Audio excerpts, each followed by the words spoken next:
இப்போ கட்சி ஆரம்பித்து ஒரு 2 வருஷம் செகண்ட் இயரில் கால் வைக்க போகிறாங்க. இன்னும் வரைக்கும் ஒரு கட்சி தலைவர் வந்து ப்ரெஸ் மீட் கொடுக்கல அப்படிங்கிறது வந்து ஒரு விமர்சனமாக இருக்குது. அது ஒரு ரிப்போர்ட்டர் ஸ்ட்ராங் ஆகுது இல்லை. ரிப்போர்ட்டர் ஃப்ரண்ட்ல உட்காந்து தலைவரை கேட்குற அவர் கேட்குற கேள்விக்கு அவன் பதில் சொல்றான்னா அது கொஞ்சம் வீக்கான பொசிஷன்ல உட்கார வைக்குதுல. ஸோ மோடி அவர்கள் பேசலன்னா என்னோட பவரை யாரும் சேலஞ்ச் பண்ணக்கூடாது அப்படின்ற ஆங்கிள் இருந்து வருது. விஜய் அவர்கள் அந்த இடத்துல இல்லை. விஜய் அவர்கள் இப்பதான் கட்சி ஆரம்பிச்சிருக்காரு.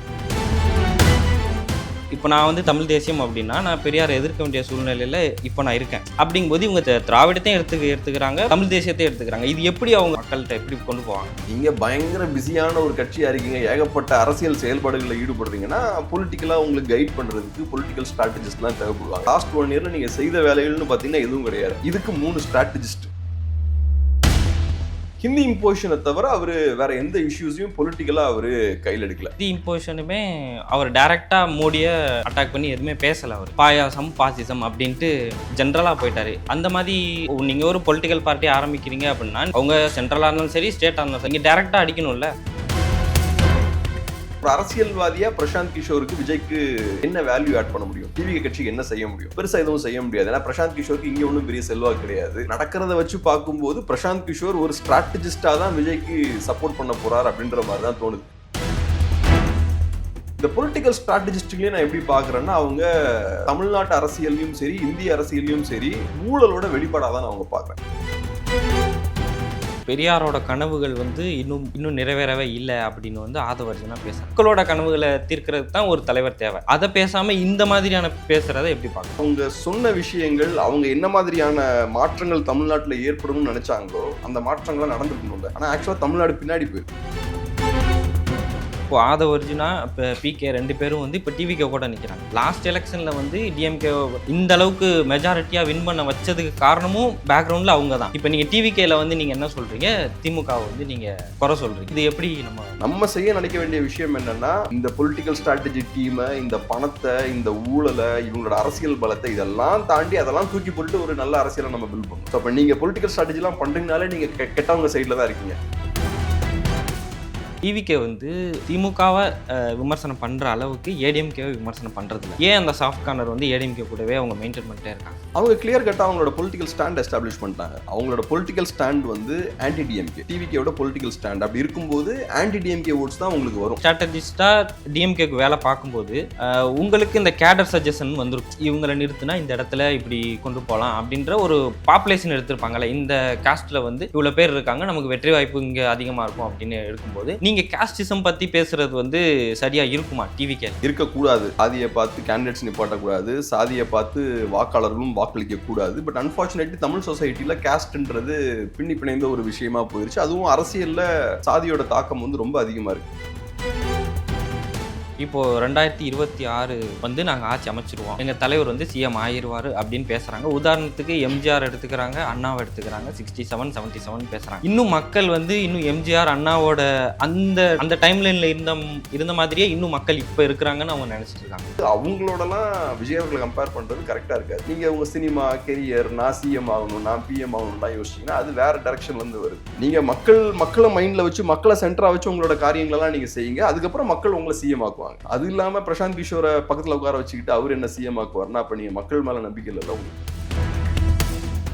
2 வருஷத்துக்கு முன்னாடி கட்சி ஆரம்பிப்பேன், 26ல தேர்தல்னா 24ல கட்சி ஆரம்பிப்பேன். அதுக்கப்புறம் ஊர்ல இருக்கிற பெரிய ஸ்ட்ராட்டஜிஸ்ட்லாம் உள்ள கொண்டு வருவேன். கொண்டு வந்து நான் அரசியல்லாம் பண்ண மாட்டேன், இந்த ஸ்ட்ராட்டஜிஸ்ட்களே என்ன சிஎம் ஆக்கிடுவாங்க அப்படின்னா அதுல என்ன லாஜிக் இருக்கு? எஃப்டி பாலிடிக்ஸ் நேயர்களுக்கு வணக்கம். இன்று நம்முடன் கேப்ரியல் சார் தான் இணைஞ்சிருக்காங்க. வாங்க பேசலாம். வணக்கம் சார். வணக்கம். எப்படி இருக்கீங்க? நல்லா இருக்கேன். நீங்க எப்படி இருக்கீங்க? ரொம்ப நல்லா இருக்கேன். இப்போது டிவிகே 2ஆம் ஆண்டு துவக்க விழா நேற்று நடந்தது. ஒரு கட்சி வந்து வெறுமனே வந்துட்டு ஒரு 1 இயர், ஒரு 365 டேஸ் வந்து எந்த ஒரு மக்கள் பிரச்சனையுமே அவங்க பெருசாக கலந்துக்கல. அப்படி இருக்கும்போது நாங்கள் 1 இயரை கடந்துட்டோம், 2ஆம் ஆண்டில் அடி எடுத்து வைக்கிறோம் அப்படின்றத நீங்கள் எப்படி பார்க்குறீங்க? அதுக்கு ஒரு விழா ஒரு கட்சி ஆரம்பித்து 1 வருஷம் ஆச்சு. ஸோ இப்போ 2ஆம் ஆண்டு துவக்க விழா அவங்க நடத்துகிறாங்க. அதில் விஜய் அவர்களும் பேசுகிறாரு. ஸோ இப்போ விஜய் அவர்கள் பேசுகிறாருனாலே ஒரு பெரிய ஹைப் இருக்கும். ஸோ அந்த வகையில் சில நாட்களாகவே விஜய் பேச போகிறார், ஏதோ பெருசாக நடக்க போகுது, நிறைய முக்கியஸ்தர்கள்லாம் வந்து கட்சியில் இணைய போகிறாங்க அப்படின்ற மாதிரி நிறைய எதிர்பார்ப்புகள்லாம் இருந்தது. ஸோ இதில் சில முக்கியமான விஷயங்களும் இருக்கிறதா பார்க்குறேன். ஒன்று, பிரசாந்த் கிஷோர் மேடையில் வந்து உட்கார்ந்துருந்தார். ஸோ பிரசாந்த் கிஷோர் மேடையில் வந்து உட்கார்ந்துருக்காருன்னா நேச்சுரலாக கேள்வி எழும், அவர் ஒரு ஸ்ட்ராட்டஜிஸ்டாக வந்து உட்கார்ந்துருக்காரா, இல்ல ஒரு அரசியல்வாதியா வந்து உட்கார்ந்துருக்காரா? ஏன்னா அவர் ஒரு அரசியல் கட்சியோட தலைவரும் கூட, ஜன்ஸ்வராஜ் பார்ட்டியோட தலைவரும் கூட. அத தெளிவுபடுத்துறாங்க. பிரசாந்த் கிஷோரும் தெளிவுபடுத்துறாரு, ஆதவ் அர்ஜுனாவும் தெளிவுபடுத்துறாரு. அவர் வந்து ஒரு தலைவரா வந்து உட்கார்ந்துருக்காரு. ஸோ நல்ல அறிவாளிகளோட பேக்கப்லாம் எங்களுக்கு இருக்கு அப்படின்ற ஒரு விஷயத்தெல்லாம் அவங்க தெளிவுபடுத்துறாங்க. அது போக விஜய் அவர்களும் பிரசாந்த் கிஷோருக்கு பெரிய முக்கியத்துவம் குடுக்குறாரு. ரொம்ப நெறைய முக்கியத்துவம் குடுக்குறாங்க. விஜயோட க்ளோஸா உட்கார்ந்துருக்காரு ஒண்ணு. 2வது விஜய் அவர்கள் ஸ்டேஜுக்கு வந்ததுக்கு அப்புறம் பிரசாந்த் கிஷோருக்கு ஒரு தேங்க் யூ சொல்றாரு. அவருக்கு புரியுற மாரி அப்புறம் ஒரு 2 மினிட்ஸ் அடுத்தது ஆங்கிலத்திலேயே பேசுறாரு. ஸோ அந்த அளவுக்கு பிரசாந்த் கிஷோருக்கு முக்கியத்துவம் குடுக்குறாரு. ஸோ இப்ப பிரசாந்த் கிஷோர் அவர்கள ஸ்டேஜ்ல உட்கார வச்சு பிரசாந்த் கிஷோர் அவர்களுக்கு இவ்வளவு முக்கியத்துவம் குடுக்குறாங்கன்னா, பிரசாந்த் கிஷோர் என்ன கான்ட்ரிபியூட் பண்ண போறாரு அப்படின்ற ஒரு கேள்வி இருக்கு. ஸோ இப்போ நீங்க என்ன சொல்றீங்க? ஒரு அரசியல்வாதியா அவர் ஸ்டேஜ்ல வந்து உட்கார்ந்துருக்காருன்னு சொல்றீங்க. பட் ஒரு அரசியல்வாதியா பிரசாந்த் கிஷோருக்கு விஜய்க்கு என்ன வேல்யூ ஆட் பண்ண முடியும்? டிவி கட்சிக்கு என்ன செய்ய முடியும்? பெருசா எதுவும் செய்ய முடியாது. ஏன்னா பிரசாந்த் கிஷோருக்கு இங்க ஒன்றும் பெரிய செல்வாக்கு கிடையாது. அதுபோக அவர் கட்சியும் பீகார் பேஸ்ட் கட்சி. ஸோ இங்க ஒன்றும் பெரிய ஓட் பேஸ் கிடையாது. ஸோ அப்ப அது ஒரு கேள்வி இருக்கு. ஸோ நடக்கிறத வச்சு பார்க்கும்போது பிரசாந்த் கிஷோர் ஒரு ஸ்ட்ராட்டஜிஸ்டா தான் விஜய்க்கு சப்போர்ட் பண்ண போறார் அப்படின்ற மாதிரி தான் தோணுது. பட் டைரக்டா நான் ஒரு ஸ்ட்ராட்டஜிஸ்ட்னு சொல்லிக்க முடியாது. ஏன்னா பிரசாந்த் கிஷோர் 21லயே நான் எலெக்ஷன் விட்டு இந்த எலெக்ஷன் ஸ்ட்ராட்டஜி பிசினஸ் வந்து வெளில போறேன்னுலாம் சொல்லிட்டார். ஸோ அதனால எனக்கு என்னமோ அரசியல்வாதியா பிரசாந்த் கிஷோர் அவர்கள் அந்த உட்கார்ந்திருந்தாலும் ஒரு ஸ்ட்ராட்டஜிஸ்டா தான் அவர் டிவிகேக்கு கான்ட்ரிபியூட் பண்ணுவார் அப்படின்ற மாதிரி தான் எனக்கு பார்க்கும்போது தோணுது. அது போக இப்ப பிரசாந்த் கிஷோருக்கு விஜய் அவர்களோட ஸ்டேஜை ஷேர் பண்றது, விஜய் அவர்களோட க்ளோஸா இருக்கிறது நல்லதும் கூட. ஏன்னா இப்ப அவரு ஒரு கட்சி ஸ்டார்ட் பண்ணியிருக்காரு. அடுத்த எலெக்ஷன்ஸ்லாம் அவங்க ஃபேஸ் பண்ண போறாங்க. அப்படி இருக்கும்போது பிரசாந்த் கிஷோரோட ப்ரொஃபைலையும் அது கொஞ்சம் பில்ட் பண்ணும். எனக்கு தெரிஞ்சு பீகார்லயுமே கூட அது கொஞ்சம் இம்பாக்ட் இருக்கும். தமிழ்நாட்டில் இருக்கக்கூடிய சவுத் இந்தியாவில் இருக்கக்கூடிய பிகெஸ்ட் ஸ்டார், நார்த்லயும் அவருக்கு கொஞ்சம் பேஸ் இருக்கு விஜய்க்கு. நார்த்லயும் அவருக்கு ஓரளவுக்கு ஃபேன் பேஸ் இதெல்லாம் இருக்கு. ஸோ அப்படி இருக்கும்போது பீகார்ல அது பிரசாந்த் கிஷோருக்கு கொஞ்சம் யூஸாகவும் இருக்கும். ஸோ அதனால எனக்கு என்னமோ விஜய்க்கு ஒரு ஸ்ட்ராட்டஜிஸ்டா தான் கான்ட்ரிபியூட் பண்ண போறார் அப்படின்ற மாதிரி தோணுது. பிரசாந்த் கிஷோருக்கு விஜய் வழியா மேபி இன்னும் கொஞ்சம் பெனிஃபிட்ஸும் இருக்கலாம் அப்படின்ற மாதிரி தோணுது. அது போக சில முக்கியமான இஷ்யூஸும் பேசியிருக்காங்க. குறிப்பா ஆதவ் அர்ஜுனா அவர்கள் ரொம்ப காட்டமா நிறைய விமர்சனங்களை வைக்கிறாரு. அவர் என்ன சொல்றாருன்னா, இங்க மன்னராட்சி இருக்கு, வாரிசு அரசியல், இந்த விஷயங்களை வந்து ரொம்ப காட்டமா பேசுறாரு. அதே மாதிரி உதயநிதி ஸ்டாலின் அவர்களையும் மறைமுகமா அவரு அட்டாக் பண்றாரு. ஊழல் ரொம்ப மோசமா இருக்குன்ற விஷயத்தை பத்தி பேசுறாரு. கடன் வாங்கி கடன்ல ஊழல் செய்யறாங்கன்ற பாயிண்ட வந்து அவர் சொல்றாரு. ஸோ இந்த விஷயங்கள்லாம் அவரு பேசுறாரு. விஜய் அவர்களை பொறுத்தளவுல பொலிட்டிக்கலா பெருசா பேசல அப்படின்ற மாதிரி பாக்குறேன். ஸ்டார்டிங்ல கொஞ்சம் அவர் பேசின விஷயங்கள்லாம் ஜென்ரலா சில விஷயங்கள் பேசுறாரு. இந்த மாதிரி எப்ப அரசியல்ல யார் நமக்கு எதிராக திரும்புவாங்கன்னே தெரியாதுன்ற விஷயங்கள் பேசுறாரு. அதுக்கப்புறம் அவரே சில கேள்விகளுக்கு பதில் சொல்லிக்கிறாரு. இந்த மாதிரி யங்ஸ்டர்ஸ்லாம் நிறைய பேர் இருக்காங்கன்ற மாதிரி எங்களை விமர்சிக்கிறாங்க. அதனால என்ன அப்படின்ற மாதிரி பேசிக்கிறார். அந்த மாதிரிலாம் யாரும் விமர்சனம் வச்ச மாதிரி தெரியல. ஏன்னா ஒரு கட்சியில யங்ஸ்டர்ஸ் தான் நல்ல விஷயம் தான். அதே மாதிரி ஒரு கட்சி சாதாரண மக்களுக்கு நிறைய வாய்ப்பு கொடுக்குறாங்கனாலும் நல்ல விஷயம் தான். எல்லாருமே என்கரேஜ் தான் பண்ணுவாங்க, அதை விமர்சிக்க மாட்டாங்க. பட் அதுக்கெல்லாம் பதில் சொன்னாரு. பொலிட்டிக்கலா அவர் டச் பண்ண ஒரு விஷயம் என்னன்னா, ஹிந்தி இம்போசிஷனை அவர் டச் பண்றாரு. ஹிந்தி இம்போசிஷனை தவிர அவரு வேற எந்த இஷ்யூஸையும் பொலிட்டிக்கலா அவரு கையில் எடுக்கல. இன்னொரு ஹிந்தி இம்போசிஷனுமே அவர் டைரக்டா மோடியை அட்டாக் பண்ணி எதுவுமே பேசல. அவரு பாயாசம் பாசிசம் அப்படின்ட்டு ஜென்ரலா போயிட்டாரு. அந்த மாதிரி நீங்க ஒரு பொலிட்டிக்கல் பார்ட்டி ஆரம்பிக்கிறீங்க அப்படின்னா நீங்க டைரக்டா அடிக்கணும்ல. ஒரு அவங்க சென்ட்ரலா இருந்தாலும் சரி, ஸ்டேட்டா இருந்தாலும் சரி, நீங்க டைரக்டா ஹிட் பண்ணணும்ல அவங்கள. அதுதான் ஒரு பெரிய சிக்கல். என்ன விஜய் அவர்களை பொறுத்தளவில் அவரு பிஜேபியும் டைரக்டா அட்டாக் பண்ணல, திமுகவையும் அவர் டைரக்டா அட்டாக் பண்ணல. ஸோ இப்போ ஒரு கட்சி ஆரம்பிச்சு 1 வருஷத்துக்கு மேல ஆயாச்சு. நீங்க ஒரு சினிமாக்காரராக இருக்கும்போது டைரக்டா அட்டாக் பண்ண வேண்டிய அவசியம் கிடையாது. நீங்க இந்த மாதிரி மறைமுகமாலாம் அட்டாக் பண்ணலாம். பட் ஒன்ஸ் நீங்க பொலிட்டிஷியனா வந்துட்டீங்கன்னா நீங்க தெளிவுபடுத்தணும்ல, மக்களோட எதிரி யார் அப்படின்றத தெளிவுபடுத்தணும். நீங்க யாருன்றத தெளிவுபடுத்தணும். நீங்க யாரை எதுக்கு அப்போஸ் பண்றீங்கன்றத தெளிவுபடுத்தணும். எல்லாத்தையுமே கிளியரா சொல்லணும். ஸோ இப்போ திமுகவை நீங்க அட்டாக் பண்றீங்கன்னா கிளியர் கட்டா திமுகவை தான் அட்டாக் பண்றேன் அப்படின்ற விஷயத்தை நீங்க சொல்லணும். ஒரு லீடர் அட்டாக் பண்றீங்கன்னா கிளியரா சொல்லணும். நீங்க மறைமுகமா மறைச்சு பேச வேண்டிய தேவையே உங்களுக்கு கிடையாது. பட் அந்த விஷயத்த மாத்தணும். அதை வந்து இப்ப வரைக்கும் அதே விஷயத்தை தான் அவங்க பண்ணிட்டு இருக்காங்க. இன்னும் டைரக்டா அட்டாக் பண்ண ஆரம்பிக்கல. அது போக இப்ப நான் தொடர்ந்து அந்த மீட்டிங்ல எனக்கு ரொம்ப கொஞ்சம் டிஸ்டர்பிங்கா இருந்த ஒரு விஷயம் என்னன்னா, அங்க இப்பவே 3 முக்கியமான ஸ்ட்ராட்டஜிஸ்டுகள் இருக்காங்க. ஒன்னு பிகே, இன்னொன்னு ஆதவ் அர்ஜுனா, அப்புறம் இன்னொன்னு ஆரோக்கியசாமி, ஜான் ஆரோக்கியசாமி. ஸோ இப்பவே பார்த்தோம்னா 3 பேர் இருக்காங்க. உங்க கட்சிக்கு பொலிட்டிக்கல் ஆக்டிவிட்டின்னு எதுவுமே கிடையாது. நீங்க பயங்கர பிஸியான ஒரு கட்சியா இருக்கீங்க, ஏகப்பட்ட அரசியல் செயல்பாடுகளில் ஈடுபடுறீங்கன்னா பொலிட்டிக்கலா உங்களுக்கு கைட் பண்றதுக்கு பொலிட்டிக்கல் ஸ்ட்ராட்டஜிஸ்ட்லாம் தேவைப்படுவாங்க. உங்களுக்கு இந்த லாஸ்ட் 1 இயர்ல நீங்க செய்த வேலைகள்னு பார்த்தீங்கன்னா எதுவும் கிடையாது. 4, 5 தடவை வெளில வந்து பேசியிருப்பீங்க. பரந்தூருக்கு வந்தீங்க, புத்தக வெளியீட்டு விழாவுக்கு வந்தீங்க, அப்புறம் கட்சி மாநாடு, அது போக 1, 2 தடவை வந்திருப்பீங்கன்னு நினைக்கிறேன். அதை தாண்டி எதுவும் பண்ணல. இதுக்கு 3 ஸ்ட்ராட்டஜிஸ்ட். ஸோ இந்த 3 ஸ்ட்ராட்டஜிஸ்டுகள் என்ன பண்ண போறாங்க அது நமக்கு தெரியல. 2வது இந்த ஸ்ட்ராட்டஜிஸ்டுகள் இருக்காங்க இல்லையா, இந்த பொலிட்டிக்கல் ஸ்ட்ராட்டஜிஸ்டுகளே நான் எப்படி பார்க்குறேன்னா, அவங்க தமிழ்நாட்டு அரசியல்லையும் சரி, இந்திய அரசியல்லையும் சரி, ஊழலோட வெளிப்பாடாக தான் நான் அவங்க பார்க்குறேன். இப்போ ஒரு கட்சி ஒரு 500, 600 கோடி ரூபாய் கொடுத்து ஒரு ஸ்ட்ராட்டஜிஸ்ட்டை ஹையர் பண்ணுறாங்கன்னா அந்த கட்சிக்கு எங்கேருந்து 500, 600 கோடி ரூபாய் கிடைக்கும்? 300, 400, 500 கோடி ரூபாய் எங்கேருந்து கிடைக்கும்? ஒரு கட்சி கையில் அவ்வளோ பணம் முதல்ல இருக்கலாமா? ஆனா எளிய மக்களின் கட்சி அப்படின்னு பேசுறாரு அவர். மேடையில் இருக்க ஆட்கள்லாம் எளிய ஆட்கள்லாம் இல்லையே. எல்லாருமே நல்ல செல்வந்தர்கள் தான், நல்லா பவர்ஃபுல்லான ஆட்கள் தான். மேபி எளியவர்களும் இருக்கலாம். பட் இப்போ இந்த ஸ்ட்ராட்டஜிஸ்ட்களை கூட்டிட்டு வந்து எலெக்ஷனை மேனேஜ் பண்றது, கட்சியை ரன் பண்றது, இதெல்லாம் எளிய மக்களுக்கான கட்சி கையில் எடுக்கக்கூடிய வழிமுறை கிடையாது. எளிய மக்களுக்கான கட்சினா நீங்க எளிய மக்களை நீங்களே ஐடென்டிஃபை பண்ணி கொண்டு வரணும். ஒவ்வொரு கிராமத்துலையும் ஒவ்வொரு ஊர்லேயும் நல்லா டேலண்டான ஆட்கள்லாம் இருப்பாங்க, அவங்களெல்லாம் கரெக்டாக ஸ்பாட் பண்ணி உள்ளே கொண்டு வரணும், அவங்களுக்கு வாய்ப்பு கொடுக்கணும், நீங்கள் அவங்கள வளர்த்து விடணும், லீடர்ஷிப்பை கிரியேட் பண்ணணும், இந்த விஷயங்கள்லாம் பண்ணணும். உங்களுக்கு ஸ்ட்ராட்டஜிக்கெலாம் ஆட்கள் தேவைப்படுதுனாலே உங்களுக்கு பெரிய பொலிட்டிக்கல் விஷன் இல்லைன்னு அர்த்தம். உங்களுக்கு பெரிய பொலிட்டிக்கல் விஷனில் உங்களுக்கு ஆட்களை உள்ளே கொண்டு வரக்கூடிய அந்த கெப்பாசிட்டியும் இல்லை. அதெல்லாம் இருந்தால் இவங்கெல்லாம் தேவையே இல்லைல்ல. உங்கள் பக்கம் நியாயம் இருக்குது, நீங்கள் கரெக்டாக செயல்படுறீங்க, உங்களுக்கு விஷனும் இருக்குன்னா எதுக்கு ஸ்ட்ராட்டஜி டீம்லாம் தேவை? இன்னைக்கு கமர்ஷியல் பார்ட்டிஸ், பெரிய பெரிய கட்சிகள், பிஜேபி, திமுக, இந்த மாதிரியான பெரிய கட்சிகளுக்குலாம் ஏன் ஸ்ட்ராட்டஜி டீம்லாம் தேவைப்படுதுன்னா, அவங்க கிட்ட நிறைய பிரச்சனைகள் இருக்குது, அவங்க கவர்மெண்ட்ல இருக்காங்க, மக்களுக்கு அவங்க மேலே நிறைய அதிருப்திகள்லாம் இருக்குது. ஸோ அதை எப்படி டைவெர்ட் பண்ணலாம், அதை எப்படி மறைக்கலாம், மக்களோட அட்டென்ஷனை எப்படி திருப்பலாம், இந்த மாதிரி விஷயங்கள்லாம் பண்ணுறதுக்கு தான் ஸ்ட்ராட்டஜி டீம்லாம் தேவைப்படுது அவங்களுக்கு. பட் உங்களுக்கு என்ன தேவைப்படுது? நீங்கள் தான் பெரிய ஒரு மாற்று கொண்டு வர போகிறீங்க, தூய அரசியல் கையில் எடுத்திருக்கீங்க. அப்போ உங்களுக்கு 3 ஸ்ட்ராட்டஜிஸ்ட்டுகள் அங்கே எதுக்கு தேவைப்படுறாங்க? அதுவும் ஒரு தலைவர் அப்போ எதுக்கு? இப்போ அவங்களோட ஐடியாலஜியில் ஒரு சின்ன விரிசல் ஒன்று இருக்குது. பெரியார் அப்படின்றவங்கள எடுத்துக்கிறாங்க. இப்போ பெரியார் வந்து தமிழ் தேசியத்துக்கு நேர் எதிரான ஒரு ஒரு ஐடியாலஜி அவர்கிட்ட இருந்தது. இப்போ நான் வந்து தமிழ் தேசியம் அப்படின்னா நான் பெரியாரை எதிர்க்க வேண்டிய சூழ்நிலையில் இப்போ நான் இருக்கேன். அப்படிங்கும்போது இவங்க திராவிடத்தையும் எடுத்துக்கிறாங்க, தமிழ் தேசியத்தையும் எடுத்துக்கிறாங்க. இது எப்படி அவங்க மேனேஜ் பண்ணுவாங்கன்னு மக்கள்கிட்ட எப்படி கொண்டு போவாங்க? அவங்களுக்கு ஒன்றும் பெரிய சிக்கல் கிடையாது. ஏன்னா அவங்களுக்கு அரசியல் செயல்பாடுன்னு பெருசாக எதுவும் கிடையாது. ஸோ இப்போ நீங்கள் பொலிட்டிக்கலாக ஒரு விஷயத்தை ஹேண்டில் பண்ணுறீங்க அப்படின்னா தான் உங்களுக்கு ஐடியாலஜிலாம் உள்ளே வரும். இப்போ ஹிந்தி இம்போசிஷன் ஒரு இஷ்யூ கையில் எடுக்கிறாரு. ஸோ அதை கையில் எடுக்கும்போது அரசியல் வந்து உங்களுக்கு பொலிட்டிக்கல் ஐடியாலஜி தேவைப்படும். நீங்கள் வந்து இந்தியன் நேஷனலிஸ்ட் ஐடியாலஜி கையில் வச்சுருக்கீங்களா, இல்லைனா திராவிடியன் ஐடியாலஜியை கையில் எடுக்கிறீங்களா, தமிழ் நேஷனலிஸ்ட் ஐடியாலஜியை கையில் எடுக்கிறீங்களான்ற பிரச்சனைலாம் அப்போ தான் உங்களுக்கு வரும். ஸோ இப்போ பொலிட்டிக்கலாக நீங்கள் ரொம்ப இன்ஆக்டிவாக இருக்கும்போது நேச்சுரலாக உங்களுக்கு ஐடியாலஜிக்கல் கான்ஃப்ளிக்ட் பெருசாக வரதுக்கான வாய்ப்புகள் வந்து ரொம்ப குறைவு. 2வது, அந்த கட்சியுமே பெரிய ஐடியாலஜி ட்ரிவன் பார்ட்டியாக தெரியல. அவங்க எப்படி பார்க்குறாங்கன்னா, இந்த பொலிட்டிக்கல் ஸ்ட்ராட்டஜிஸ்ட்லாம் நிறைய பேர் இருக்காங்க இல்லையா, அவங்களாம் சேர்ந்து கால்குலேட் பண்ணுவாங்க. ஸோ இன்னைக்கு தமிழ்நாட்டில் தமிழ் தேசியத்துக்கு ஒரு செல்வாக்கு இருக்குது, நிறைய யங்ஸ்டர்ஸ் வந்து தமிழ் தேசியம் பேசுகிறாங்க. ஸோ நம்ம தமிழ் தேசியத்தையும் சேர்த்துக்கலாம், திராவிடத்தையும் நம்ம சேர்த்துக்கலாம். ஏன்னா திராவிடத்துக்கு ஏற்கனவே ஒரு பேஸ் இருக்குது, ஒரு 50 இயர்ஸாக இங்கே ஸ்ட்ராங்காக அவங்க எஸ்டாப்ளிஷ்டாக இருக்காங்க. ஸோ திராவிடத்தையும் உள்ளே கொண்டு வந்துக்கலாம்.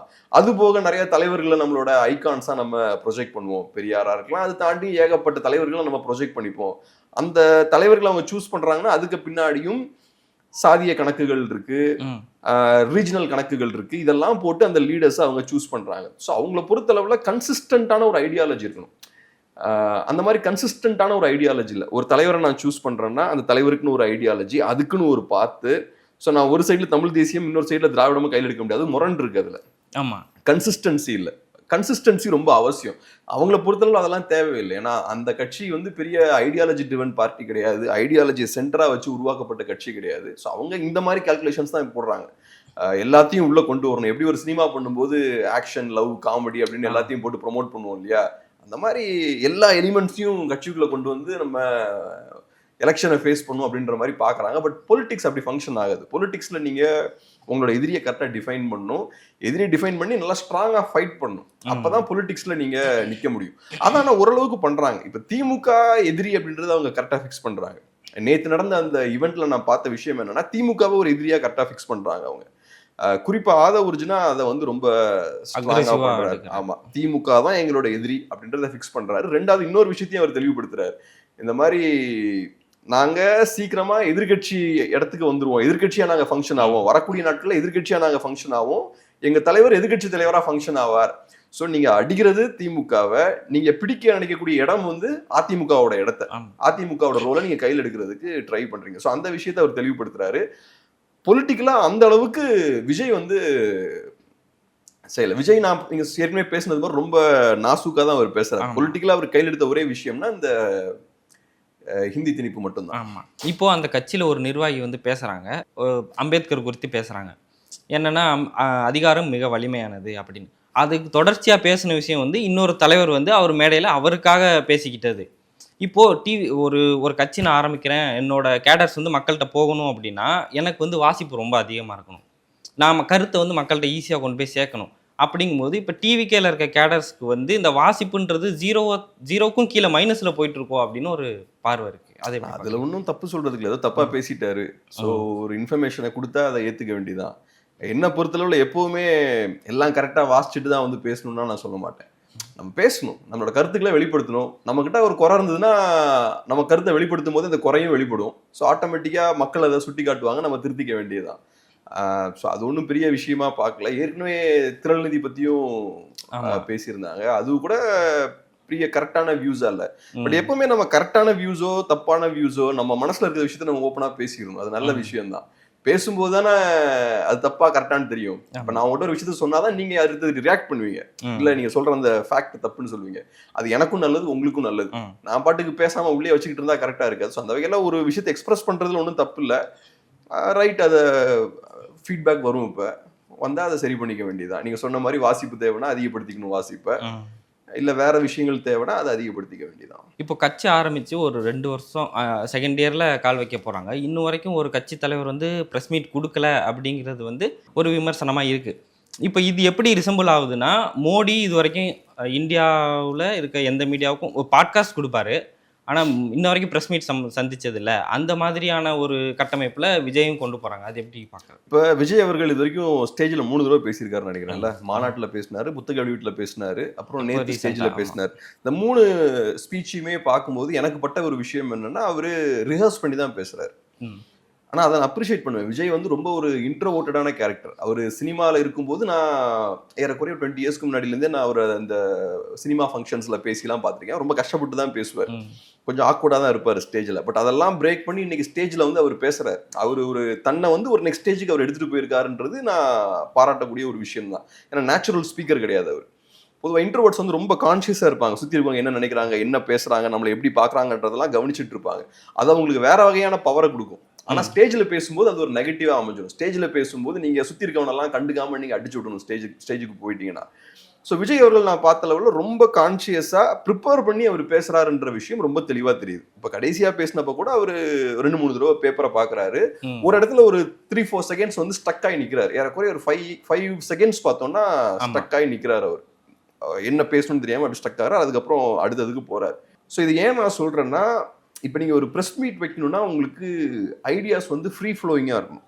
இப்போ டக்குன்னு ஒருத்தங்க கூட உட்காந்து பேசுறது கூட ஈஸி. உங்கள்கிட்ட நான் ஒன்று கொஸ்டின்ஸாக வாங்கிக்கலாம்.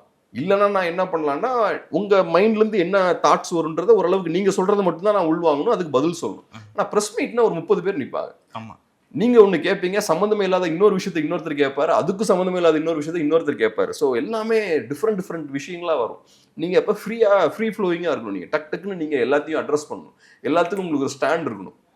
நீட் குறித்து ஒரு ஸ்டாண்ட் இருக்கணும், டெவல்யூஷன் குறித்து உங்களுக்கு ஒரு ஸ்டாண்ட் இருக்கணும், ஹிந்தி இம்போஷன் குறித்து ஒரு ஸ்டாண்ட் இருக்கணும். அதில் 4-5 கேள்வி கேட்டு உங்களை மடக்குவாங்க, அதை டீல் பண்ணுறதுக்கான கெப்பாசிட்டி இருக்கணும். சில சமயம் உங்களை வேணும்னே ப்ரொவோக் பண்ணுவாங்க.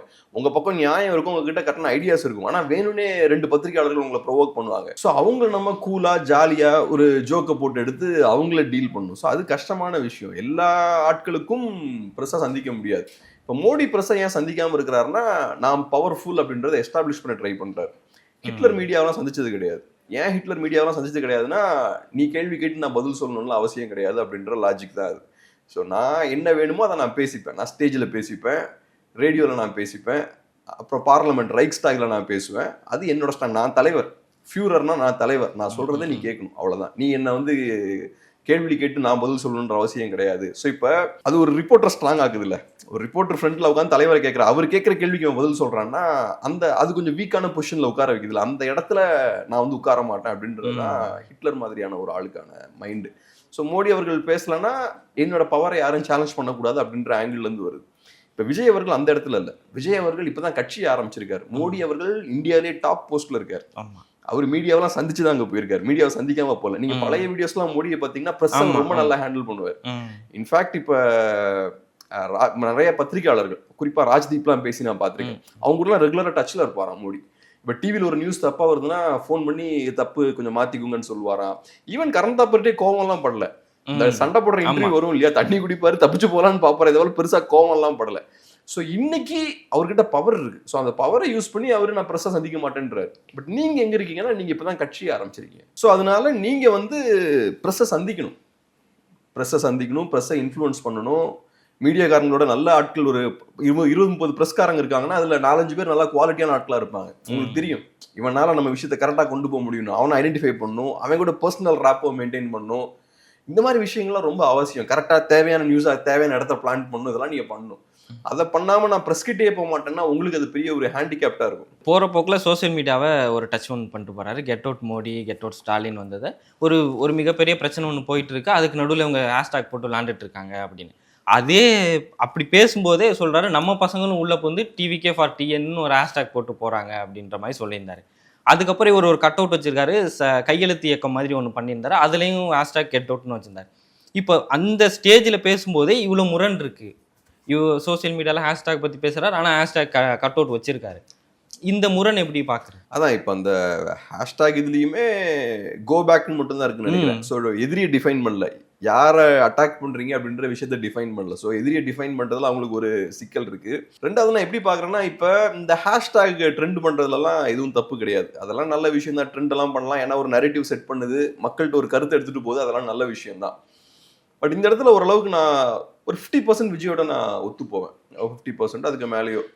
ஏன் அதை நான் சொல்றேன்னா, இந்த ஹேஷ்டாக் வச்சு சண்டை போடுறதுக்கு இல்லை, நீங்க அரசியல் ரீதியாக சண்டை போடாம சோசியல் மீடியா சண்டை போடுறது இருக்கு இல்லையா, அதனால யாருக்கும் எந்த பாதிப்பும் ஏற்பட போறது இல்லை. இப்போ நீங்க கோ பேக் மோடின்னு சொல்றதுனால மோடி வெளில போக போறது கிடையாது, மோடி அவர்களுக்கு எந்த பாதிப்பும் ஏற்பட போறது கிடையாது. அதே மாதிரி கோ பேக் ஸ்டாலின் சொல்றதுனால ஸ்டாலினுக்கு என்ன பாதிப்பு ஏற்படுது? ஒரு பாதிப்பும் கிடையாது. ஸோ இப்போ நீங்க ஒரு அரசியல் பண்றீங்கன்னா ஏதோ ஒரு வகையில உங்களோட எதிரிக்கு அது ஒரு அழுத்தம் போடணும், அதுதான் நிஜமான அரசியல். ஸோ அப்படி நீங்க பண்ணாம சும்மா மக்கள் கிட்ட நீங்க இந்த மாதிரியான நரேட்டிவ் பில்டிங் வேலையை பாக்குறீங்களா, நான் அவனை எதிர்க்கிற மாதிரி எதிர்ப்பேன், அவன் என்ன எதிர்க்கிற மாதிரி எதிர்ப்பான், ஆனா எனக்கும் எந்த பாதிப்பும் வராது, அவனுக்கு எந்த பாதிப்பும் வராது, அரசியல் ரீதியா 2 பேருக்கும் எந்த பாதிப்பும் கிடையாது. அப்ப இது என்ன வகையான அரசியல்? அப்ப நான் சும்மா டைம் தான் வேஸ்ட் பண்ணிட்டு இருக்கேன் இல்லையா? இப்ப நான் நிஜமாவே என் எதிரி மேல அரசியல் ரீதியா அழுத்தம் போடுறேன்னா என் எதிரிக்கு அரசியல் ரீதியா ஏதோ ஒரு அழுத்தம் ஃபேஸ் பண்ணணும். அவன் அடுத்து என் மேல அரசியல் ரீதியா அழுத்தம் போடணும். ஆனா அதை பண்ணாம நான் பாட்டுக்கு ஹேஷ்டாக் ட்ரெண்ட் பண்ணுவேன், அதுக்கு கோடிக்கணக்காக காசு செலவழிப்பேன், பெரிய ஐடி டீம் வச்சுக்கிட்டு சும்மா இந்த மாதிரியான விஷயங்கள் பண்ணுவேன் அப்படின்னா இது வந்து என்ன சொல்றது, ரொம்ப ஹாலோ பாலிடிக்ஸும் ஆகல, உள்ள சரக்கு இல்லாத வெறும் எம்டி பாலிடிக்ஸா இது இருக்கு. ஸோ இது ஒரு தப்பான ஒரு விஷயம் தான். பட் இப்ப விஜய் அவர்கள் அதை பாயிண்ட் அவுட் பண்ணி பேசினது நல்லது. ஆனா அதுக்கு சொல்யூஷன் அவரு என்ன பண்ணிருக்காரு அப்படின்ற பாயிண்ட்டும் இருக்கு. அதான். ஸோ நீங்க இப்ப ஆக்கப்பூர்வமான அரசியலை நீங்க கையில் எடுக்கணும். நீங்க ஒரு களத்துல நீங்க ஒரு 2 லட்சம் பேரை இறக்கிட்டு நீங்க அடுத்தவனை பார்த்து நீ என்னப்பா சோசியல் மீடியா சண்டை போட்டுட்டு இருக்க, களத்துல என்ன மாதிரி வாப்பா அப்படின்னு சொல்லலாம். நீங்க அரசியலுக்கு வரதே 4 தடவை வந்திருக்கீங்க ஒரு வருஷத்துல, நீங்க வெளியே வரமாட்டேங்கிறீங்க, பனையூரை தாண்டி வெளில வர மாட்டேங்கிறீங்க. நீங்க வீட்டுக்குள்ள உட்காந்துட்டு நீங்க ஹேஷ்டாகை பத்தி நீங்க கேலி பண்றது கொஞ்சம் அது பொருத்தமா இல்லை. பட் அவர் சொன்ன பாயிண்ட்ல ஒரு நியாயம் இருக்குன்னு பாக்குறேன். இப்போ ஆதவர்ஜனா பேசும்போது பண்ணையார் இப்போ ஆட்சியில் இருக்கவங்க முன்னாடி பண்ணையார்கள்ட்ட அதிகாரம் இருந்தது, இப்போ அதிகாரம் இருக்கிறவங்க பண்ணையாரா மாறிடுறாங்க அப்படின்ற மாதிரி பேசியிருக்காரு. அப்படி பேசணுன்ற தேவை இருக்கா? இப்போ ஒரு வகையில் அது கரெக்ட் தான். ஏன்னா இப்போ பண்ணையார் மைண்ட் செட்டுன்றது என்ன, ஒரு பண்ணையாருன்றது அவருக்கு திறமை இருக்கோ இல்லையோ அந்த ஸ்டேட்டஸ் அவர் மெயின்டைன் பண்ணிகிட்டே இருப்பார். அடுத்த பையனும் பண்ணையார் தான், அவருக்கு ஒரு குறிப்பிட்ட ஒரு சோஷியல் ஸ்டேட்டஸ் இருக்கும்.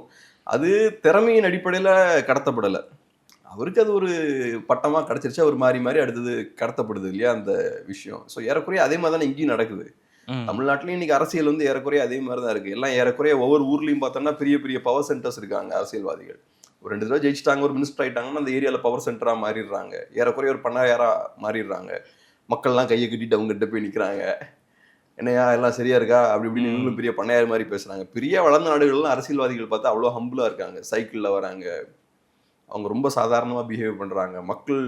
மக்கள் அங்கே கண்ட்ரோலில் இருக்காங்க, அத்தாரிட்டியோட இருக்காங்க, சேலஞ்ச் பண்ணுறாங்க. ஈவன் ட்ரம்ப் அவ்வளோ காட்டமாக விமர்சிக்கிறாங்க. ஆமாம். நம்ம ஊர் அரசியல்வாதிகள்லாம் பார்த்தோம்னா முரட்டுத்தனமான கார்களில் வராங்க, முரட்டுத்தனமாக பின்னாடி பார்த்தா ஒரு 40-50 பேர் இருக்காங்க, எப்பவுமே அப்படி சுற்றிட்டு இருக்காங்க. எல்லாம் பார்த்தா வணக்கம் ஐயா அச்சா புச்சான்றாங்க.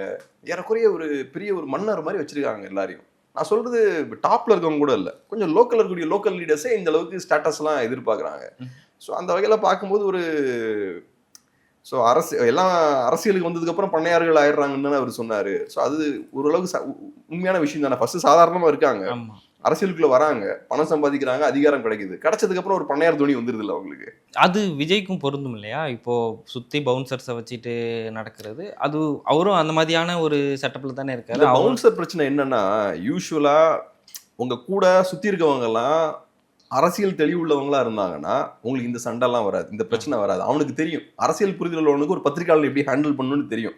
இப்போ எனக்கே நான் ஒரு 2 சினிமாக்காரங்களா நான் பேட்டி எடுக்கும்போது நான் ஃபீல் பண்ணியிருக்கேன். நம்ம கொஞ்சம் ஏதாவது டஃப்பாக கேட்டோம்னா அந்த சினிமாக்காரங்க கூட கோவப்பட மாட்டாங்க. அந்த சினிமாக்காரங்க சாதாரணமாக எடுத்துகிட்டு போயிடுவாங்க. ஆனால் கூட இருக்கவங்க இருக்காங்க பாருங்க, இன்டர்வியூ சுற்றி பார்த்துட்டு இருக்கவங்க இருக்காங்க, அது ஏன் எங்கள் தலைவர் அப்படி கேட்டீங்க, இதெல்லாம் உங்களுக்கு சரி வராதுங்க, பார்த்துக்கோங்க, இப்படியே பண்ணிட்டீங்கன்னா உங்களுக்கு ஏதாவது பிரச்சனை வரும், இந்த மாதிரிலாம் ஏதாவது அவங்க சுற்றி இருக்கவங்க நம்மகிட்ட ஏதாவது பேசுவாங்க. அவங்கள பொறுத்தளவில் அவங்க தலைவர்கிட்ட கேள்வி கேட்கக்கூடாது அப்படின்ற மைண்டில் தான் இருப்பாங்க. அவங்கள மாதிரி நம்மளும் பிஹேவ் பண்ணணும், தலைவரை வந்து அவங்களோட சினிமா ஸ்டாரை நம்மளும் அதே மாதிரி டீல் பண்ணணும்னு நினைப்பாங்க. அப்படி பண்ண முடியாதுல்ல. ஸோ இது அங்கேருந்து தான் அந்த பிரச்சனை ஆரம்பிக்குது. ஸோ இந்த சினிமாக்காரங்களை சுற்றி இருக்கக்கூடிய ஆட்கள் இருக்காங்க இல்லையா, அவங்களுக்கு பெரிய பொலிட்டிக்கல் கிளாரிட்டிலாம் இருக்காது. இப்போ பவுன்சரை வந்து நிற்கிறாங்கனாலே அங்கே வந்து ஆக்சுவலாக பவுன்சர் இருக்கக்கூடாதுன்னு நான் நினைக்கிறேன். கட்சிக்காரங்க நல்லா, நீங்கள் கட்சிக்காரங்களை அதுக்கு டெவலப் பண்ணி அதுக்கு ஆட்களை உள்ள சுற்றி வைக்கணும். பவுன்சருக்கு என்ன தெரியும், ஈவெண்ட்ல அவங்க ஆட்களை தூக்கி போட்டு புரட்டிருப்பாங்க. அதே மாதிரி இங்கேயும் வந்து ஒரு பொலிட்டிக்கல் ஈவெண்ட்லயும் வந்து பத்திரிகையாளர்களை நீங்க ரஃபா டீல் பண்ணீங்கன்னா அது பேக் ஃபயர் ஆகும். நேத்து அது மாதிரி ஒன்று நடந்துருச்சு. ஆமா, நேத்து ஒரு பத்திரிகையாளரை பிடிச்சி அட்டாக் பண்ணிருக்காங்க, தாக்கியிருக்காங்க. ஸோ இதெல்லாம் அது அங்கிருந்து தான் வருது. உங்களுக்கு அரசியல் ரீதியா ட்ரெயின் பண்ணப்பட்ட ஆட்கள் உங்களை சுத்தி இல்லை. உங்களை சுத்தி இருக்கக்கூடியவங்கலாம் இது ஒரு இவெண்டா பாக்குறாங்க. இது ஒரு இவெண்ட் கிடையாது, இது ஒரு பொலிட்டிக்கல் இவெண்ட். வெறும் சாதாரண என்டர்டைன்மெண்ட் இவெண்ட் கிடையாது. ஒரு என்டர்டைன்மெண்ட் இவெண்ட்ல நீங்க இந்த மாதிரி ஆட்கள் எல்லாம் இறக்கி விடலாம். ஒரு பொலிட்டிக்கல் இவெண்ட்னு வரும்போது நீங்க பெர்செப்ஷன் ரொம்ப அவசியம். நீங்க ஒவ்வொரு விஷயத்தையும் கரெக்டா கையாளணும். ஒரு பத்திரிகையாளரே தப்பா நடந்துக்கிட்டாலும் நீங்க அதை ரொம்ப சாஃப்டா அதை அப்படியே கூலா நீங்க டீல் பண்ணி அதை முடிக்கணும். நீங்க அப்படி சும்மா அந்த பெரிய பவுன்சர்லாம் டிஷர்ட்லாம் போட்டு வந்து டமால் டுபில் அடிச்சுக்கிட்டு தான் தூக்கணும்னா அது பேக் ஃபயர் ஆயிரும். இன்னைக்கு அது கெட்ட பேர். அது ஆமா. இப்போ நமக்கு இப்போ டிவிக்கே தலைவர் விஜய் வந்து ஒரு பிரச்சனையை கையில் எடுக்கிறார். அதுக்கான தீர்வு என்னன்னு பார்த்தா அவர் அதுக்கான தீர்வு சொல்லலை. இப்போ பரந்தூர் போய் மக்களை பேசுகிறாங்க, இந்த இடத்துல வேண்டான்னு தான் சொல்கிறேன்னு சொல்கிறாரே தவிர அதுக்கான தீர்வு என்ன, அப்போ இந்த இடத்துல வேணான்னா வேறு இடத்துல உங்களுக்கு வைக்கிறதுக்கு ஓகேவா அப்படின்ற கேள்வி எழும்ல. இப்போ ஒரு காசு எடுக்கிறாங்க அப்படிங்கும்போது அதுக்கான ரெமிடியும் நம்ம கொடுக்கணும். அந்த ரெமிடி வந்து டிவிக்கேல ரொம்ப லேக்காக இருக்கும் அப்படின்னு. இப்போ நான் பரந்தூரில் கூட அவர் கண்டிப்பாக ஒரு தீர்வை கொடுத்தே ஆகணும் அப்படின்னு நான் சொல்லலை. முடிஞ்சால் நல்லது, அப்படி 100% கொடுத்தே ஆகணும்னு சொல்லலை. ஆனால் இப்போ நீங்கள் பொலிட்டிக்கலாக எப்போ உங்ககிட்ட ஒரு ஐடியாலஜி இல்லையோ அப்போவே உங்ககிட்ட தீர்வு இல்லைன்னு ஆகிப்போச்சு. ஒரு பொலிட்டீஷியன் ஒரு கட்சி இருக்குன்னா அந்த கட்சிக்கு ஐடியாலஜி இருக்கணும். அந்த ஐடியாலஜி தான் தீர்வு. திராவிடம் தான் தீர்வு, தமிழ் தேசியம் தான் தீர்வு. அப்புறம் நீங்கள் நார்த்துக்கு போயிட்டீங்கன்னா அந்த கட்சியோட ஐடியாலஜி தான் அந்த கட்சியை பொறுத்தளவில் சொசைட்டிக்கு அதுதான் தீர்வு. ஸோ உங்ககிட்ட ஐடியாலஜி இல்லைனாலே உங்ககிட்ட தீர்வு இல்லைன்னு அர்த்தம். இப்போ கமல்ஹாசன் அவர்களுக்கு சென்ட்ரிசம்னா என்ன, நடு, அதை யார் டிஃபைன் பண்ணுறது, எப்படி டிஃபைன் பண்ணுவீங்க? ஸோ அப்போ உங்கள்கிட்ட தீர்வே இல்லைன்னு அர்த்தம். இப்போ பிஜேபி கிட்ட ஒரு தீர்வு இருக்குது, அது கரெக்டாக தப்பா நீங்கள் ஏற்றுப்பீங்களா ஏற்றுக்க மாட்டீங்களான்றது 2வது விஷயம். ஸோ அவன் ஒரு தீர்வு அவன் ஸ்டைலில் வச்சிருக்கான். ஸோ ஹிந்துக்களெல்லாம் ஒன்று சேர்க்கணும், ஒன்று சேர்த்து நமக்கு ஏற்ற மாதிரியான ஒரு ராஷ்டிராலாம் உருவாக்கணும்னா அது பெட்டர்னு அவங்க ஒரு ஐடியா வச்சிருக்காங்க. திராவிட கட்சிகள் அவங்களுக்கு ஒரு ஐடியாலஜி வச்சிருக்காங்க, தமிழ் நேஷனலிஸ்டுகள் அவங்க ஒன்று வச்சிருக்காங்க. ஒருத்தவங்களும் ஒரு தீர்வு வச்சிருக்காங்க, அது கரெக்டாக தப்பான்றதெல்லாம் செகண்டரி. ஆனால் அவங்க பாயிண்ட் ஆஃப் வியூலேருந்து அவங்க அதை வச்சிருக்காங்க. விஜய்க்கு என்ன தீர்வு, அவர் என்ன ஐடியாலஜி வச்சிருக்காரு? ஸோ அவர்கிட்ட ஓவராலாகவே பெரிய பொலிட்டிக்கல் ஐடியாலஜி எதுவும் இல்லாதனால ஒரு பொலிட்டிக்கல் தீர்வு நேச்சுரலாக அவர்கிட்ட இல்லை. ஸோ அது எல்லா இடத்துலையுமே வெளிப்படும். ஐடியாலஜி இல்லைனாலே உங்ககிட்ட சொல்யூஷன் இல்லைன்னு அர்த்தம். ஓகே. இப்போது பெரியாரோட கனவுகள் வந்து இன்னும் நிறைவேறவே இல்லை அப்படின்னு வந்து ஆதவர்ஜுனா பேசுகிறார். பெரியார் ஒருத்தர் வாழ்ந்தார், இறந்தார், அது முடிஞ்சிருது. இப்போ மக்களுக்கு அவங்களோட வாழ்க்கையை பற்றின கனவு தான் இருக்கும், அதை தான் நம்ம பேசணும். மேடையில் பேசுகிறதா இருந்தாலும் மக்களை ரீச் பண்ணும்போது மக்களோட வாழ்க்கை கனவுகளை தான் நம்ம பேசணும். இப்படி இருக்கும், நான் வந்தால் இப்படி பண்ணுவேன் அப்படின்றதா இருக்கும். இதை விட்டுட்டு ஒரு பெரியார் எடுத்துக்கிறாங்க, அவங்களோட கனவுகள் இன்னும் மிச்சம் இருக்குது, அம்பேத்கரோட கனவுகள் இன்னும் மிச்சம் இருக்குது அப்படின்ற மாதிரி பேசுகிறத, மக்களோட கனவுகளை தீர்க்கிறது தான் ஒரு தலைவர் தேவை. அதை பேசாமல் இந்த மாதிரியான பேசுகிறத எப்படி பார்க்குறது? ஆக்சுவலாக மக்கள் பிரச்சனையும் உள்ள புரிஞ்சிருக்குன்னு பார்க்குறேன் அதுக்குள்ள. இப்போ பெரியார் மண்ணுன்னு சொல்றீங்க, பெரியார் திராவிட மண், பெரியார் மண்ணுன்றீங்க, அப்புறம் அண்ணாவோட ஆட்சி நடக்குது அப்படின்ற மாதிரிலாம் சொல்றீங்க. ஸோ இதெல்லாம் சொல்றீங்கன்னா அப்போ அவங்களுக்கு ஒரு விஷன் இருந்திருக்கும்ல, அதை நீங்க செஞ்சு முடிச்சிருக்கணும்ல. 50 வருஷமா இப்போ நீங்க திராவிட ஆட்சி இங்கே நடந்துட்டு இருக்கு, திராவிட கட்சிகள் தான் 50 வருஷமா ஆட்சி பண்றாங்க. அப்போ 50 வருஷமா நீங்க திராவிட ஆட்சி பண்றீங்க, திராவிட மண்ணுன்னு சொல்றீங்க, பெரியார் மண்ணுன்னு சொல்றீங்க. அப்போ அவங்க சொன்ன விஷயங்கள், அவங்க என்ன மாதிரியான மாற்றங்கள் தமிழ்நாட்டில் ஏற்படும்னு நினைச்சாங்களோ அந்த மாற்றங்கள்லாம் நடந்திருக்கணும்ல. ஆனா ஆக்சுவலா தமிழ்நாடு பின்னாடி போயிருக்கு. நிறைய இடங்கள்ல பார்த்தோம்னா இன்னைக்கு சாதிய வன்முறைகள்லாம் அதிகமாயிட்டு இருக்கு, சாதிய முரண்கள் அதிகப்பட்டு இருக்கு. இன்னைக்கு இவ்வளவு நாள் ஆயாச்சு, 2025ஆம் ஆண்டுல இருக்கும். பெண்களுக்கு என்ன ரெப்ரசன்டேஷன் இருக்கு நம்ம பொலிட்டிக்ஸ்ல? இங்க இருக்க பெரிய கட்சிகள் என்ன ரெப்ரசன்டேஷன் இருக்கு? எனக்கு நிறைய கட்சிகள்ல எனக்கு தெரியும், இந்த கவுன்சிலர்ஸ் மீட்டிங் நடக்கும்போது பெண்களை வெளில உட்கார வச்சிருவாங்க. ஆமா, இந்த மாதிரி பிரச்சனைகள்லாம் இருக்கு. ஸோ நீங்க பெரியார் மண்ணுன்னு சொல்லிக்கிட்டு இந்த மாதிரி நடந்ததுன்னா இதுல என்ன நியாயம் இருக்கு? ஸோ அதை அவர் கேட்கறது கரெக்ட் தான் பாக்குறேன். ஆனா அகெயின் அவங்க சொல்யூஷனா அவங்க பக்கம் நியாயம் இருக்கான்லாம் நான் சொல்ல வரல. பட் வெறும் அவர் சொன்ன கருத்தை மட்டும் நான் வந்து அனலைஸ் பண்றேன். இப்போ ஆதவர்ஜுன் அவர்கள் என்ன ரொம்ப கரெக்டா, அவரோட ஃபேமிலி ரொம்ப பவர்ஃபுல் ஃபேமிலியா இருக்காங்களே, அவங்க நிறைய பொலிட்டிக்கல் பார்ட்டிஸ்க்குலாம் ஃபண்ட் பண்றாங்களேன்னா கேட்கலாம். அதுக்குள்ளலாம் நான் போல. அவர் பேசின விஷயத்த நான் அனலைஸ் பண்றேன். எனக்கு அதுலயும் ஒரு கேள்வி இருக்கு. இப்போ ஆதவர்ஜுனா, இப்போ பிகே 2 பேரும் வந்து இப்போ டிவிகே கூட நிற்கிறாங்க. லாஸ்ட் எலெக்ஷன்ல வந்து டிஎம்கே இந்த அளவுக்கு மெஜாரிட்டியா வின் பண்ண வச்சதுக்கு காரணமும் பேக்ரவுண்ட்ல அவங்க தான். இப்போ நீங்க செட் பண்ணி கொடுத்த விக்டரியில தான் டிஎம்கே ரன் ஆகிட்டு இருக்கு. இப்போ நீங்க டிவிகேல வந்து நீங்க என்ன சொல்றீங்க, திமுகவை வந்து நீங்க குறை சொல்றீங்க. இது எப்படி நம்ம பார்க்க முடியும்? நான் வந்து ஆதவர்ஜுனா அவர்களை பெரிய ஒரு சொல்யூஷன் இல்லைன்னா ஒரு பெரிய தலைவர், அவர் தான் பெரிய மாற்றத்தை கொண்டு வர போறார் அப்படின்லாம் பார்க்கல. அவருக்கு விசிகேலி அவரோட எலிவேஷன் பார்த்தோம்னா ரொம்ப குயிக்காக இருந்தது. சாதாரண ஒரு மனிதரால் இவ்வளவு குயிக்காக எலிவேட் ஆகி ஒரு போஸ்ட்டுக்கு போக முடியாது. அதே மாதிரி இப்போ டிவிகேலையும் பார்த்தோம்னா முக்கியமான ஒரு இடத்துல அவர் இருக்காரு. அவருக்கு பெரிய ஒரு இம்பார்ட்டன்ஸும் கொடுக்கப்படுது.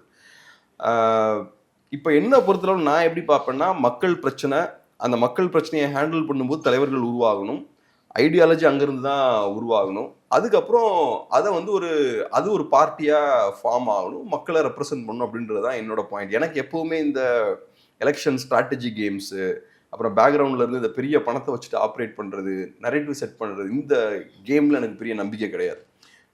அதுக்கெல்லாம் ஒரு லிமிட்டேஷன் இருக்குது. பிரசாந்த் கிஷோரே சொல்கிற மாதிரி அதுக்கு நிறைய லிமிட்டேஷன்ஸ்லாம் இருக்குது. நீங்கள் பிடிச்ச மாதிரிலாம் மக்களோட மைண்டெல்லாம் பிரெயின் வாஷ் பண்ணிக்கிட்டே இருக்க முடியாது. நம்ம செய்ய நினைக்க வேண்டிய விஷயம் என்னன்னா, இந்த பொலிட்டிக்கல் ஸ்ட்ராட்டஜி டீமை, இந்த பணத்தை, இந்த ஊழலை, இவங்களோட அரசியல் பலத்தை இதெல்லாம் தாண்டி அதெல்லாம் தூக்கி போட்டு ஒரு நல்ல அரசியலை நம்ம பில்ட் பண்ணணும். ஸோ அப்போ நீங்கள் பொலிட்டிக்கல் ஸ்ட்ராட்டஜிலாம் பண்ணுறீங்கனாலே நீங்கள் கெட்டவங்க சைடில் தான் இருக்கீங்க. இங்கே இருக்கக்கூடிய பிரச்சனை எங்கே இருக்கோ அந்த சைடில் நீங்கள் இருக்கீங்க, சொல்யூஷன் சைடில் நீங்கள் இல்லை. பட் ஓகே, நம்ம ஓப்பன் மைண்டடாக எல்லா விஷயத்தையும் அப்ரோச் பண்ணணும். இப்போ ஆதவர்ஜுனா ஒரு விஷயத்த பேசுகிறாருன்னா அந்த பேசின விஷயத்தில் என்ன நியாயம் இருக்குன்னு நம்ம அனலைஸ் பண்ணணும். ஸோ அந்த பாயிண்ட் ஆஃப் வியூ பண்ணுறோம். ஆனால் இப்போ நீங்கள் என்கிட்ட ஆதவர்ஜுனா ஒரு ப்ராப்பரான லீடராக இருப்பாரா அப்படின்னு நீங்கள் என்கிட்ட கேட்டிங்கன்னா எனக்கு அந்த நம்பிக்கை இல்லை. ஏன்னா அவரோட ட்ராக் ரெக்கார்டை பார்க்கும்போது எனக்கு நான் அவரை ஒரு லீடராக நான் பார்க்க மாட்டேன். அவரை ஒரு லீடராக பார்த்து நான் அவரை சப்போர்ட் பண்ண மாட்டேன். இப்போது டிவிகே வந்து திமுகவை விமர்சனம் பண்ணுற அளவுக்கு ஏடிஎம்கேவை விமர்சனம் பண்ணுறதில்ல. ஏன் அந்த சாஃப்ட் கார்னர் வந்து ஏடிஎம்கே கூடவே அவங்க மெயின்டைன் பண்ணிட்டே இருக்காங்க? அவங்க கிளியர் கட்டாக அவங்களோட பொலிட்டிக்கல் ஸ்டாண்ட் எஸ்டாப்ளிஷ் பண்ணிட்டாங்க. அவங்களோட பொலிட்டிக்கல் ஸ்டாண்ட் வந்து ஆன்டி டிஎம்கே. அதுதான் டிவிகேவோட பொலிட்டிக்கல் ஸ்டாண்ட். அப்படி இருக்கும்போது ஆன்டி டிஎம்கே ஓட்ஸ் தான் உங்களுக்கு வரும் இல்லையா? ஸோ அப்போ திருப்பி ஏடிஎம்கே அட்டாக் பண்ணுறது ஒரு பிரோஜனமும் இல்லைல்ல. ஏடிஎம்கே அட்டாக் பண்ணாலும் உங்களுக்கு என்ன பிரோஜனம் இருக்குது? உங்களுக்கு வரப்போகிறது ஆன்டி டிஎம்கே ஓட்ஸ் தான். ஸோ ஆன்டி டிஎம்கே ஓட்ஸ் வரணும்னா மக்கள்கிட்ட நீங்கள் கிளியர் கட்டாக நான் திமுகவை நல்லா ஸ்ட்ராங்காக எதிர்க்கிறேன். தமிழ்நாட்டில் திமுக எதிர்ப்பு தான் தமிழ்நாட்டில் அரசியல். ஸோ ஒரு சைடில் திமுக இருக்குது, இன்னொரு சைடில் திமுக எதிர்க்கக்கூடிய கட்சிகளாக இருக்காங்க. நாம் தமிழர் கட்சி, அதிமுக, டிவிகே, பிஜேபி, இந்த கட்சிலாம் இருக்காங்க. ஸோ நீங்கள் ஆன்டி டிஎம்கே ஓட்ஸை எவ்வளோத்துக்கு எவ்வளோ வாங்கலான்றதான் உங்களோட டார்கெட். அப்படி இருக்கும்போது நீங்கள் என்டிகேவோட சண்டை போடுறதோ, பாஜகவோட சண்டை போடுறதோ, அதிமுகவோட சண்டை போடுறதோ உங்களுக்கு பெரிய பலன் தராது. ஆனால் அப்பப்போ நீங்கள் சண்டை போட்டு தான் ஆகணும். தமிழ்நாட்டில் நீங்கள் நான் ஆன்டி பிஜேபின்னு நிரூபிக்க வேண்டிய கட்டாயம் இருக்குது. ஸோ அதனால அவரும் நிரூபிச்சுக்கிறாரு. அது போக நாம் தமிழர் கட்சியும் லைட்டாக அவர் அட்டாக் பண்ணிக்கிறாரு. பட் டிவிகேவோட முக்கியமான டார்கெட் யாருன்னு பார்த்தோம்னா டிஎம்கே தான். ஸோ டிஎம்கேவை ஃபோக்கஸ் பண்ணி தான் அவங்க பண்ணணும். அவங்க டிஎம்கேவை ஃபோக்கஸ் பண்ணி நல்லா ஸ்ட்ராங்காக அரசியல் பண்ணாலே ஆட்டோமேட்டிக்காக ஏடிஎம்கே ஓட்ஸ் வந்து இந்த பக்கம் போயிடும். ஸோ அவங்க செய்ய வேண்டியது அது ஒன்று தான், அதான் செய்கிறாங்க. இப்போது பெரியாரிசம்னு பேசுவாங்க, ஆனால் காஸ்ட்டை வச்சு தான் இவங்க அரசியல் பண்ணுவாங்க அப்படின்னு பேசுகிறாங்க. இவங்க வந்து ஸ்ட்ராட்டஜிஸ்டாக டிஎம்கேக்கு வேலை பார்க்கும்போது உங்களுக்கு இந்த கேடர் சஜஷன் வந்திருக்கும், இவங்களை நிறுத்தினா இந்த இடத்துல இப்படி கொண்டு போகலாம் அப்படின்ற ஒரு பாப்புலேஷன் எடுத்திருப்பாங்கல்ல. இந்த காஸ்ட்டில் வந்து இவ்வளோ பேர் இருக்காங்க, நமக்கு வெற்றி வாய்ப்பு இங்கே அதிகமாக இருக்கும் அப்படின்னு இருக்கும்போது நீங்கள் காஸ்டிசம் பற்றி பேசுகிறது வந்து சரியாக இருக்குமா டிவிகேல? ஆனால் இங்கே இருக்கக்கூடாது. சாதியை பார்த்து கேண்டிடேட்ஸ் நிப்பாட்டக்கூடாது, சாதியை பார்த்து வாக்காளர்களும் வாக்களிக்க கூடாது. பட் அன்ஃபார்ச்சுனேட்லி தமிழ் சொசைட்டியில் கேஸ்ட்ன்றது பின்னி பிணைந்த ஒரு விஷயமா போயிருச்சு. அதுவும் அரசியலில் சாதியோட தாக்கம் வந்து ரொம்ப அதிகமாக இருக்குது. ஸோ ஒரு இடத்துல டாமினன்ட் கேஸ்டாக இருக்கவங்க டைரக்ட் நேச்சுரலாக அவங்களுக்கு அரசியல் ரீதியாகவும் பெரிய ஒரு ப்ராமினன்ஸ் வந்து கிடைக்குது. ஆனால் நிஜமாவே சொசைட்டியில் ஒரு சோஷியல் டிரான்ஸ்ஃபர்மேஷன் ஏற்படுத்தணும்னு ஐடியா இருக்கக்கூடிய ஆள் வந்து இந்த விஷயத்தெல்லாம் பண்ணக்கூடாது. இந்த கேஸ்ட் இந்த அடையாளங்கள் எல்லாம் ஓரமாக வச்சுக்கிட்டு நல்ல ஒரு திறமையான ஒரு ஆள் இருக்காருன்னு அவரை தைரியமாக நிப்பாட்டணும். நிப்பாட்டி அவருக்கு முடிஞ்ச அளவுக்கு கட்சியை வந்து பேக்கப் பண்ணணும். அதை தான் பண்ணணும். அட்லீஸ்ட் ஓரளவுக்காவது பண்ணணும். எனக்கு தெரியல இப்போ டிவிகே கட்சி என்ன மாதிரி பண்ண போறாங்கன்னு எனக்கு தெரியல. பட் அவங்க இந்த பாதையில போனா கரெக்டா இருக்கும். சொசைட்டியில் இருக்கக்கூடிய நிறைய பிரச்சனைகள் முரண்கள்லாம் இருக்கு இல்லையா, அதை உடைக்கிறது தான் நம்மளோட வேலை. அதை நம்ம லாபத்துக்கு நம்ம யூஸ் பண்ணணும் அப்படின்றதுக்காக அதை கூர்மைப்படுத்துறது, அதை நம்ம யூஸ் பண்ணிக்கிறது கரெக்டாக இருக்காது. ஸோ அதுக்கு எதிராக போகணும், கொஞ்சமாவது போகணும். இப்போ 2026 வந்து நாங்கள் ஆட்சி அமைச்சிருவோம், எங்கள் தலைவர் வந்து சிஎம் ஆயிடுவார் அப்படின்னு பேசுகிறாங்க. உதாரணத்துக்கு எம்ஜிஆர் எடுத்துக்கிறாங்க, அண்ணாவை எடுத்துக்கிறாங்க, 67 77 பேசுகிறாங்க. இன்னும் மக்கள் வந்து இன்னும் எம்ஜிஆர் அண்ணாவோட அந்த அந்த டைம்லைனில் இருந்த மாதிரியே இன்னும் மக்கள் இப்போ இருக்கிறாங்கன்னு அவங்க நினச்சிட்டு இருக்காங்க. மக்கள் எல்லாமே ஒன்று தான். சன்சன் அந்த நாவல் பேர் மறந்துருச்சு. ஐவன் ட்ருஜனவோட ஒரு நாவல், ஃபேமஸான ஒரு நாவல் உண்டு. ஏதோ ஒரு சன்ஸ்ன்னு வரும். அந்த நாவலில் சொல்லுவாங்க மனிதர்கள் ஒன்றும் பெரிய டிஃப்ரெண்ட்லாம் கிடையாது. எல்லாரும் வந்து நீங்கள் இந்த கோனி ஃபாரஸ்ட்டில் பார்த்தீங்கன்னா அந்த மரங்கள் நிறைய ஒரே மாதிரி இருக்கும்ல, இந்த மாதிரி இப்படி கூர்மையாக மரங்கள் இருக்கும்ல, அதே மாதிரி தான் மனிதர்களுக்கு ஒன்றும் பெரிய வித்தியாசம் கிடையாது. எல்லாம் மனிதர்கள் எல்லாம் ஒரே மாதிரி தான். அது இன்னைக்கு இருக்க மனிதர்களும் ஒன்று தான், 100 வருஷத்துக்கு முன்னாடி உள்ள மனிதர்களும் ஒன்று தான். அதனால தான் நம்ம இன்னைக்கு திருக்குறள் எல்லாம் படிச்சுட்டு ரொம்ப இன்ஸ்பயர் ஆகிறோம். பழைய விஷயங்கள் அந்த காலத்தில் பண்ண பெரிய விஷயங்களை பார்த்தா இன்னைக்கும் இன்ஸ்பயர் ஆகிறோம், நம்மளை இன்ஸ்பயர் பண்ணும். ஸோ மனிதர்கள் ஒன்று தான், மனிதர்களோட ஆஸ்பிரேஷன்ஸ் ஒன்று தான், மனிதர்களோட கோபம் எல்லாம் ஒன்று தான், எல்லாமே ஒன்று தான், இமோஷன்ஸ் ஃபீலிங்ஸ் எல்லாமே ஒன்று தான். பட் என்னன்னா காலகட்டம் மாறும். ஒவ்வொரு காலகட்டத்திலையும் மனிதர்கள் ஒவ்வொரு மாதிரி பிஹேவ் பண்ணுவாங்க. ஸோ 60s அந்த டைம்ல இருந்து தமிழ்நாடு வந்து வேற மாதிரியான கோவங்கள் இருந்தது, வேற மாதிரியான தேவை தமிழ் சொசைட்டில இருந்தது. ஒன்று அந்த மாதிரியான ஒரு சூழல் இன்னைக்கு இங்கே இல்லை. ரெண்டாவது, அரசியல் மாற்றம் அங்கே பெருசாக ஏற்பட்டிருந்தாலும் அதில் அவங்கெல்லாம் சாதாரணமான லீடர்ஸ் கிடையாது. எம்ஜிஆரோ அண்ணாவோ அவங்களாம் பெரிய லீடர்ஸ். சும்மா இப்போ 57 67 நம்பர் சொல்றாருல, 67 77 அவங்க ஏதோ அதுக்கு முந்தின நாள் வந்துலாம் அதிகாரத்தை பிடிக்கல. எம்ஜிஆர் அவர்கள் ஸ்டார்டிங்ல இருந்தே பொலிட்டிக்கலா அவர் ஆக்டிவா இருந்தார். அண்ணா அவர்கள் நம்ம சொல்லவே வேண்டாம், அவர் ஒரு பொலிட்டிக்கல் பர்சன். அவர் ஸ்டார்டிங்ல இருந்தே அவர் பொலிட்டிக்கலா ஆக்டிவா இருந்தார். சும்மா திடீர்னு எனக்கு பொலிட்டிக்ஸ் பத்தி பெரிய அண்டர்ஸ்டாண்டிங் எதுவும் கிடையாது, நான் சினிமாவில் நல்லா ஸ்கோர் பண்ணிட்டேன், அடுத்தது எனக்கு சிஎம் ஆகணும், அதுக்கப்புறம் எனக்கு பிரைம் மினிஸ்டர் ஆகணும், அப்படி அந்த ஆம்பிஷன்ல நீங்க வந்தீங்கன்னா இது வேற இல்லை. ஸோ உங்களுக்கு மக்கள் பிரச்சனை என்னன்னு தெரியணும். உங்களுக்கு அரசியல்ல ஈடுபாடு இருந்தாலே மக்கள் பிரச்சனையில உங்களுக்கு ஆர்வம் இருக்குன்னு அர்த்தம். ஸோ மக்கள் பிரச்சனையில ஆர்வம் இருக்கவங்க தான் அரசியலை வந்து சீரியஸா பேசிக்கிட்டே இருப்பாங்க. இப்போ சிலவங்க பார்த்தோன்னா ஐடி கம்பெனில வேலை பார்ப்பாங்க, வேலை பார்த்தாலும் அவங்களுக்கு இந்த மக்கள் பிரச்சனையில ஒரு கண் இருந்துகிட்டே இருக்கும். பட் சிலவங்களுக்கு பார்த்தோன்னா அந்த பொலிட்டிக்ஸே அவங்களுக்கு பிடிக்காது. சினிமா பற்றி பேசுவாங்க, என்டர்டெயின்மெண்ட் பற்றி பேசுவாங்க, பொலிட்டிக்ஸே அவங்க டச் பண்ண மாட்டாங்க. ஸோ அந்த மாதிரி ஒரு பொலிட்டிக்கல் பர்சனாக முதல்ல இருக்கணும். அரசியலில் நான் ஊறி போன ஒருத்தனாக இருக்கணும்.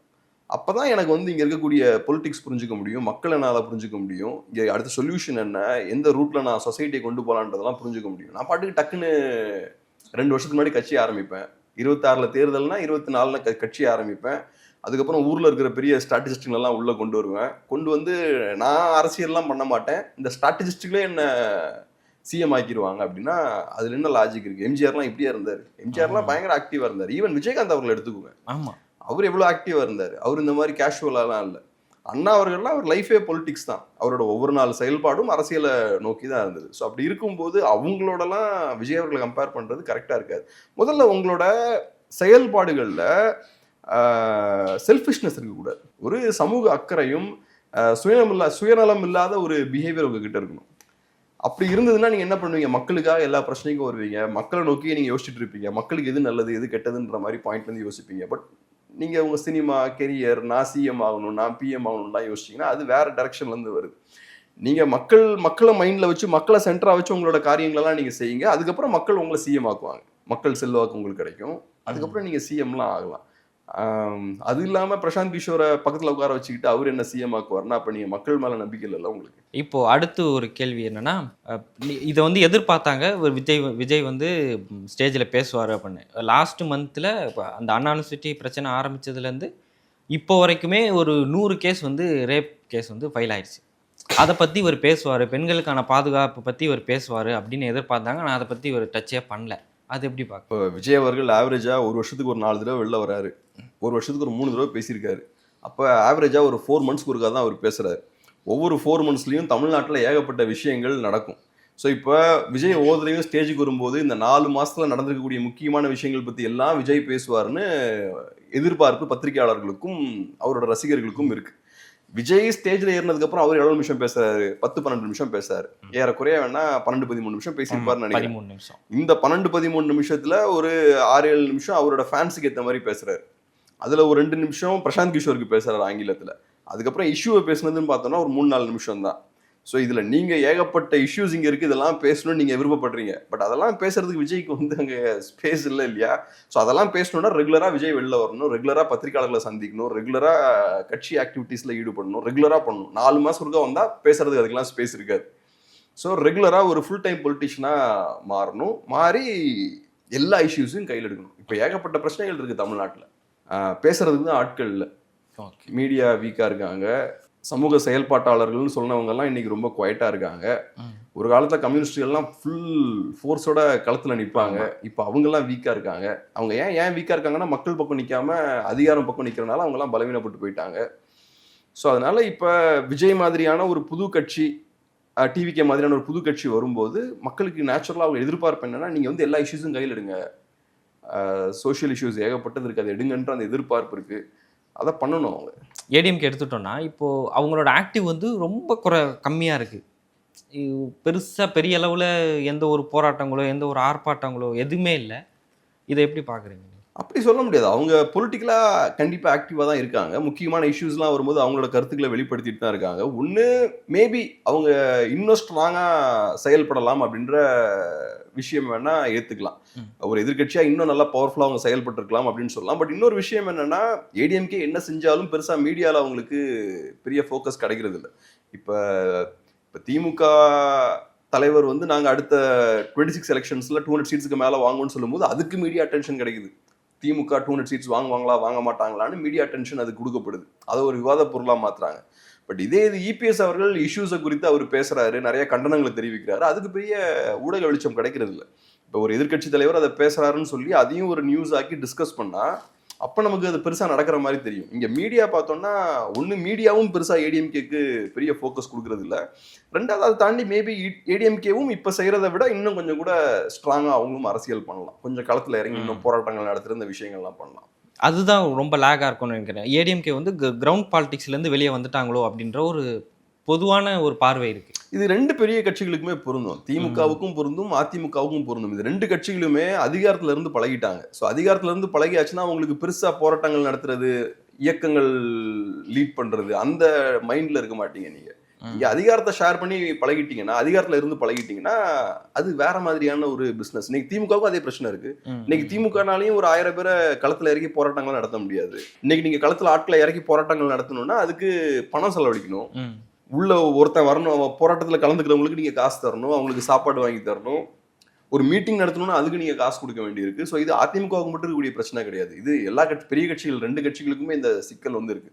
ஏன்னா நீங்கள் சொன்னது மாதிரி அதிகாரத்தில் அவங்க ரொம்ப நாள் இருந்துட்டாங்க, ஏறக்குறைய ஒரு 50-60 இயர்ஸ் அவங்க பவரில் இருந்துட்டாங்க. ஸோ மக்கள்கிட்ட இருந்து நிறைய நேரங்கள் பார்த்தோம்னா அந்நியப்பட்டு போகிறாங்க.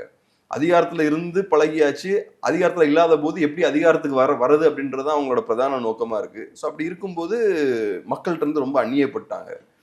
ஸோ அது ஒரு சிக்கல் தான். இப்போ அதிமுகவுக்கு தேவை இருக்கு. மீடியா திமுகவை கொஸ்டின் பண்ண மாட்டேங்கிறாங்க, அதிமுக பெரிய ஒரு வீழ்ச்சியில் இருக்காங்க. ஸோ இப்போ களத்துலலாம் இறங்கி நம்ம போராடணும், ஒரு பெரிய ஒரு தாக்கத்தை ஏற்படுத்தணும்னா அதுக்கான ஸ்ட்ரென்த் பெருசாக இல்லை. அவங்களால அறிக்கைகள் விட முடியுது, ஸ்ட்ராங்காக காட்டமாக பேச முடியுது, ஆனால் மீடியா அதை கண்டுக்க மாட்டேங்கிறாங்க. ஸோ பெரிய இம்பேக்டை இப்போ ஏற்படுத்த முடியல. இப்போ இந்த ஹிந்தி இம்போசிஷனில் வந்து அவங்க பெரிய அளவில் போராட்டம் பண்ணியிருக்கலாம், எல்லா ஊர்கள்லையுமே இப்போ பெரிய அளவில் போராட்டம் பண்ணியிருக்கலாம். இவங்க மௌனமாக இருக்கிறது வந்து இப்போ விசிகே தலைவர் திருமாவளவன் சொன்ன மாதிரி மறைமுக கூட்டணியில் இருக்காங்களோ பிஜேபி கூட அப்படின்ற ஒரு கேள்வி வந்து வருது. அதுக்கு இவங்க அமைதியாக இருக்கிறது ஒரு ஸ்ட்ராங்காக அவங்க பேசுறதுக்கு அதுக்கான வாய்ப்பு ஏற்படுத்தி. இப்போ இந்த திமுக அதிமுக மாதிரியான கட்சிகள்லாம் அவங்களோட ஓட் பேஸ் என்ன, நம்மளோட அரசியல் என்ன அப்படின்றத ரொம்ப தெளிவாக இருப்பாங்க. ஏன்னா இப்போ ஏறக்குறைய ஒரு 50-60 வருஷமா அவங்க அரசியல் பண்ணவங்க. ஸோ அவங்களுக்கு நல்லா தெரியும் நம்மளோட அரசியல் என்ன, நம்மளோட அரசியல் நலன் என்ன அப்படின்ற விஷயம் அவங்களுக்கு ரொம்ப ஷார்ப்பாக தெரியும். நான் ஏற்கனவே பேசினது போல இங்க 2 திராவிட கட்சிகள் பவர்ஃபுல்லா இருக்காங்க. ஒன்னு டிஎம்கே, இன்னொன்னு ஏடிஎம்கே. டிஎம்கேவோட அரசியல் என்ன? சென்டர் அப்போஸ் பண்றது தான் டிஎம்கேவோட அரசியல்.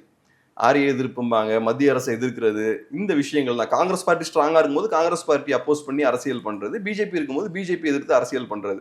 இப்ப காங்கிரஸ் வீக் ஆனதுக்கு அப்புறம் காங்கிரஸ் கூட சேர்த்துக்கிட்டாங்க. இப்ப இருக்கக்கூடிய டாமினன்ட் சென்ட்ரல் கவர்மெண்ட், சென்ட்ரல் பார்ட்டியை அவங்க அப்போஸ் பண்றாங்க. ஏடிஎம்கேவோட ரோல் என்ன?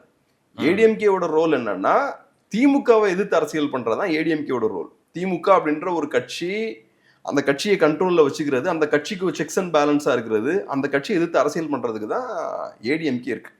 ஸோ இப்போ ஏடிஎம்கேவோட அரசியல் வந்து ஆன்டி டிஎம்கே தான். அப்படி இருக்கும்போது அது தெரியும், நம்ம அரசியல் ஆன்டி டிஎம்கே தான், நம்மளோட வாக்காளர்களும் ஆன்டி டிஎம்கே வாக்காளர்கள் தான். அப்படி இருக்கும்போது அதிமுகவை பொறுத்தளவில் ஆன்டி டிஎம்கேவை தாண்டி இப்போ நாம் தமிழர் கட்சியோட சண்டைக்கு போகிறதோ, பிஜேபியோட சண்டைக்கு போகிறதோ அது அவங்களுக்கு பெருசாக பலன் அளிக்காது. அதனால அந்த மாதிரி பிஜேபி எதிர்த்து அரசியல் பண்ண வேண்டிய தேவை வரும்போது லைட்டாக பண்ணுவாங்க, ஆனால் பெருசாக பண்ண மாட்டாங்க. ஏன்னா அவங்களோட மெயின் டார்கெட், அவங்களோட மெயின் ஓட்டர்ஸ் வந்து ஆன்டி டிஎம்கே தான். ஸோ அதை தான் அவங்க ஃபோக்கஸ் பண்ணுவாங்க. ரெண்டாவது, அதை தாண்டி வேற சிக்கல்களும் இருக்கலாம். இன்னைக்கு பிஜேபி ரொம்ப பவர்ஃபுல்லா இருக்காங்க, பிஜேபியை போய் பகைக்க வேண்டான்ற விஷயமும் இருக்கலாம். அந்த மற்ற தியரிஸ்லாம் முன்வைக்கிறீங்கல்ல, பேக்ரவுண்ட்ல ஏதோ கனெக்ஷன் இருக்கும், அந்த விஷயங்கள்லாம் மேபி அது கூட இருக்கலாம். பட் ஏடிஎம்கேவை பொறுத்தளவுல கோரா அவங்களோட ஓட்டர்ஸ் வந்து ஆன்டி டிஎம்கே தான். ஸோ அதை தாண்டி அவங்க அவங்களோட கோர் ஓட் பேஸுக்குள்ளேயே பிளவு வரக்கூடிய விஷயங்களை பெருசா டச் பண்ண மாட்டாங்க. அவங்க என்ன யோசிப்பாங்கன்னா, இப்ப நம்ம திமுக அடிக்கிற அடியில பிஜேபி காரங்களே நம்ம கிட்ட வரணும், என்டிகே காரங்களே நம்ம கிட்ட வரணும், டிவிகே காரங்களே நம்ம கிட்ட வரணுன்றது அவங்களோட ஏமா இருக்கும். ஸோ அப்போ வந்து அவங்க திமுகவை தான் ப்ரையாரிட்டியா ஃபோக்கஸ் பண்ணுவாங்க. ஒரு 11 மாசம் தான் இருக்கு, அதுக்குள்ள வந்து இவங்களுக்கு ஒரு அந்த சிம்பிள் ஒரு பிரச்சனையா வந்திருக்கு. இப்போ சசிகலா, இபிஎஸ், ஓபிஎஸ் இவங்க ஒருங்கிணைந்த ஒரு ஏடிஎம்கே உருவாகிறதுக்கான வாய்ப்பு இருக்கா? அது கஷ்டம் தான் நினைக்கிறேன். இப்போதைக்கு இபிஎஸ் அவர்கள் அதை தெளிவுபடுத்திட்டாரு. ஒருங்கிணைந்த அதிமுகவுக்கு வாய்ப்பு இல்லை, வெளில போனவங்க தான் அப்படின்ற விஷயத்த அவரு தெளிவுபடுத்திட்டாரு. அவரை பொறுத்தளவுல நம்மளை சேலஞ்ச் பண்ற மாதிரியான எந்த விஷயங்களும் கட்சிக்குள்ள இருக்கக்கூடாது அப்படின்ற மாதிரி பாக்குறாரு. ஏன்னா இப்ப சசிகலா அவர்கள், டிடிவி அவர்கள்லாம் ஒரு காலத்துல ரொம்ப டாமினண்டா இருந்தாங்க. குறிப்பா சசிகலா அவர்கள்னா ஒரு 5 இயர்ஸ்க்கு முன்னாடி அவங்களோட இமேஜே வேற. ஸோ தமிழ்நாட்டில் அவங்க சிறையிலேருந்து வந்த உடனேயும் பெரிய ஒரு அரசியல் மாற்றம்லாம் ஏற்படும்ன்ற அளவுக்கு எதிர்பார்ப்புகள்லாம் அப்போ இருந்தது. ஸோ அந்த வகையில் அவங்க ஒரு டால் ஃபிகராக இருந்தவங்க ஒரு காலத்தில். ஸோ அவங்க ஏடிஎம்கேக்குள்ளே இருந்தாங்கன்னா அது இபிஎஸ் அவங்களோட ஸ்டேச்சரை கம்மி பண்ணும், அதுக்கான வாய்ப்பு இருக்குது. ஸோ அந்த மாதிரி அவர் யோசிக்கிறாரு. ரெண்டாவது, இன்னொரு முக்கியமான ஒரு விஷயம் என்னன்னா, இப்போ நீங்கள் அவங்களெல்லாம் உள்ளே கொண்டு வரீங்கன்னா அவங்களை எப்படி அகாமடேட் பண்ணுவீங்க? எல்லாம் ஈஸியாக சொல்லிடலாம், ஒருங்கிணைந்த அதிமுக வேணும், எல்லாத்தையும் உள்ள கொண்டு வந்துருங்க. அவங்களை எப்படி அகாமடேட் பண்ணுவீங்க? சும்மா தொண்டரா வந்து உட்கார மாட்டாங்க. அவங்களுக்கு நீங்க முக்கியமான பதவிகள், பொறுப்புகள்லாம் கொடுக்கணும். சில நேரங்கள்ல இரட்டை தலைமை வேணும்னு கூட கேட்கலாம், நமக்கு தெரியல. அதெல்லாம் உள்ள என்ன அவங்க எதிர்பார்க்கறாங்கன்னு தெரியல. வெளியில நம்ம எல்லாம் சேர்ந்து செயல்படணும்னு சொல்றாங்க, ஆனா சும்மா யாரும் உள்ள வரமாட்டாங்கல்ல. அவங்க அதிகாரத்தை எதிர்பார்ப்பாங்கல்ல கண்டிப்பா. ஸோ உள்ள என்ன கண்டிஷன்ல அவங்க உள்ள வர விரும்புறாங்க அப்படின்ற விஷயமும் நமக்கு தெரியல. அடுத்தது, இப்போ ஓபிஎஸ் மாதிரியான லீடர்லாம் பார்த்தோம்னா பிஜேபியோட ரொம்ப க்ளோஸா இருக்காரு. ஈவன் சசிகலா, டிடிவி அவர்களும் பிஜேபியோட க்ளோஸா இருக்காங்கன்னு சொல்றாங்க. ஸோ அப்படி இருக்கும்போது அதையும் இபிஎஸ் அவர்கள் பார்ப்பார். ஸோ அவங்க உள்ள வந்தா நமக்கு நல்லதுதான். சவுத்ல தேவர் ஓட்ஸ்லாம் நம்ம உள்ள கொண்டு வந்துடலாம். அது மட்டும் இல்லாம முன்னாடி மாதிரி இன்னைக்கு சசிகலா அவர்கள், டிடிவி அவர்கள், ஓபிஎஸ் அவர்கள் ரொம்ப பவர்ஃபுல்லாகவும் இல்லை. ஸோ அதனால பெருசாகவும் சேலஞ்ச் பண்ண முடியாது. பட் இருந்தாலும் இவங்களோட இன்டென்ஷன் என்னன்றதும் அவருக்கு ஒரு கேள்வி இருக்குல்ல. ஸோ இவங்க இப்போ ஓபிஎஸ் அவர்கள் பிஜேபியோட ரொம்ப க்ளோஸா இருக்காருன்னா, நாளைக்கு இப்போ பிஜேபி நலன் கருதி உள்ள வேற விஷயங்கள் பண்ணலாம்ல கட்சிக்குள்ள உட்காந்துக்கிட்டு. ஸோ அதை விரும்பாம இருக்கலாம். இந்த இரட்டை தலைமை இருக்கும்போதே நம்ம அதை பார்த்தோம். ஓபிஎஸ் அவர்களோட செயல்பாடும் இபிஎஸ் அவர்களோட செயல்பாடும் சரியா மேட்ச் ஆகி போல, மிஸ் மேட்ச் இருந்தது. ஸோ அந்த மாதிரியான விஷயங்களும் யோசிக்கலாம். ஸோ இதெல்லாம் பேஸ் பண்ணி அவரு இவங்க உள்ள வரதை விரும்பல. ஸ்ட்ராங்கான கட்சி இருக்கணும், பட் இவங்க உள்ள வர வேண்டாம் அப்படின்றத சொல்றாரு. பட் அதை தாண்டி அவர் இன்னொரு அஷூரன்ஸும் கொடுக்குறாரு, நம்ம ஸ்ட்ராங்கான கூட்டணி ஒன்று ஃபார்ம் பண்ணிடலாம் அப்படின்னு சொல்றாரு. அது காரணம் என்னன்னா, அவங்க உள்ள வரலனாலும் பரவாயில்ல, அவங்க உள்ள வராமலே நம்ம நல்ல ஒரு அலைன்ஸ் ஃபார்ம் பண்ணிடலாம் அப்படின்ற ஒரு மோட்டிவேஷனை கேடர்ஸுக்கு கொடுக்குறாரு. ஸோ அதுதான் சேலஞ்ச். அது பார்ப்போம் எப்படி அலைன்ஸ் ஃபார்ம் பண்ண போறாங்கன்றத பொறுத்திருந்து பார்ப்போம். நிறைய கேள்விகளுக்கு மிக பொறுமையா பதில் அளிச்சிருக்கீங்க. ரொம்ப நன்றி. நன்றி.